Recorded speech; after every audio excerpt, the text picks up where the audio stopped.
Located in the rolling hills of North Alachua County farm country near the Santa Fe River, 3 miles from I-75 exit number 404, this 13.12-acre parcel features scattered tall pines cleared of undergrowth, regularly mowed, along the access lane, northwest 282 lane.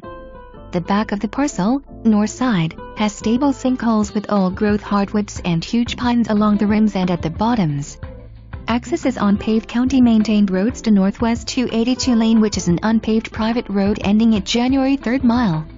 Rolling Hills SD is deed restricted to site-built homes only of a minimum 1,500 square feet. CR 1491 offers one of the most scenic drives in the area. I-75 exit 404 is halfway between Gainesville and Lake City, and is 8 miles from both High Springs and Alachua.